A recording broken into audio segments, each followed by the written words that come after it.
எல்லாருக்கும் வணக்கம். இந்த பதிவில் எதை பற்றி பார்க்க போகிறோம் அப்படின்னா, தமிழக வெற்றி கழகத்துக்கு விசில் சின்னம் கிடைச்சிருச்சு. தேர்தல் ஆணையம் கொடுத்துருக்காங்க. இப்போ விசில் அப்படிங்கிற பேர் உலகம் முழுக்க தெரிஞ்சிருச்சுங்க. அதுக்குள்ளே கொண்டாடிட்டு இருக்கிறாங்க. அவங்கவங்க இஷ்டத்துக்கு மக்களுக்கு போய் ஈஸியாக சேரும்படியாக இந்த விசில் சின்னத்தை வழங்கியிருக்காங்க. அப்போ இதிலிருந்தே நல்லா தெரிஞ்சுக்க மக்களே, தமிழக வெற்றி கழகத்துக்கு வெற்றி என்பது உறுதியாகிவிட்டது. யார் இல்லைன்னு சொன்னாலும் நான் மறுப்பு சொல்ல மாட்டேன். காங்கிரஸில் இருந்து பிரவீன் சக்கரவர்த்தி அவங்க என்ன போட்டிருக்காங்கன்னா, ஒரு ட்வீட் பண்ணியிருக்காங்க. 2026 தேர்தலுக்கான விசில் ஊதப்பட்டு விட்டது அப்படின்னு சொல்லி அவர் ட்வீட் பண்ணியிருக்காங்க.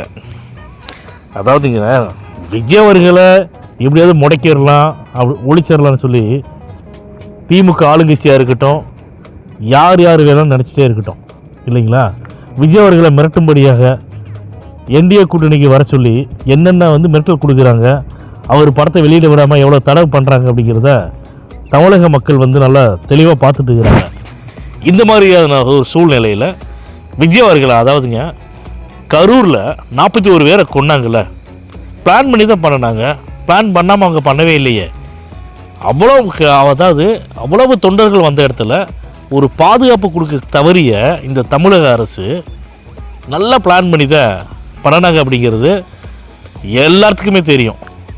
ஆனால் யாருமே வெளியில் பொது வெளியில் பேசக்கூடாது. உடனே தண்டூராக போட்டுக்கிறாங்க. திமுகவில் இருக்கக்கூடிய அல்லக்கை எல்லாமே விஜய் தான் குலகாரன். ஆனால் நாதாரி நாய்களா, விஜய் எதுக்குடா குலகாரன் ஆகணும்? ஏண்டா, யார் குலகாரன் அப்படிங்கிறது தமிழக மக்களுக்கு நல்லா தெரியும். அவங்க இந்த வருஷம் 2026 சட்டமன்ற தேர்தலில் யார் குலகாரன் அப்படின்னு அவங்க தக்க தண்டனை கொடுக்க போகிறாங்க. அப்போ தெரியும் உங்களுக்குலாம் யார் குலகாரன் அப்படிங்கிறது. அதனால் மக்களே, விஜய் அவர்களுக்கு இனிமேல் கிடைக்கக்கூடிய ஒவ்வொரு விஷயங்களும் பார்த்திங்கன்னா அடுத்தடுத்து முன்னேற்றமாகவும், தமிழ்நாட்டில் விஜய் கொடி பறக்கும், தமிழக வெற்றி கழகத்தோட கொடி பறக்கும். அதுக்கு நம்ம எல்லோரும் சேர்ந்து விசில் அடித்து நல்லா சந்தோஷப்பட போகிறோம் அப்படிங்கிறதுல எந்த ஒரு மாற்று கருத்தும் கிடையாதுங்க. யாரெல்லாம் விஜய் அவர்களை முடிச்சிடலாம், இனிமேல் அவ்வளோதான் அப்படின்னு நினச்சிட்டு இருக்கிறவங்களுக்கு இந்த விசில் சத்தம் ஒன்றும் எல்லாருமே பேசுங்க. பட்டி தொட்டி எங்கும் இந்த விசில் சத்தம் பறக்க போகுது, சத்தம் தெரிக்க போகுது. அதில் எந்த ஒரு மாற்றம் இல்லை. எல்லாருமே சந்தோஷமாக இருக்காங்க.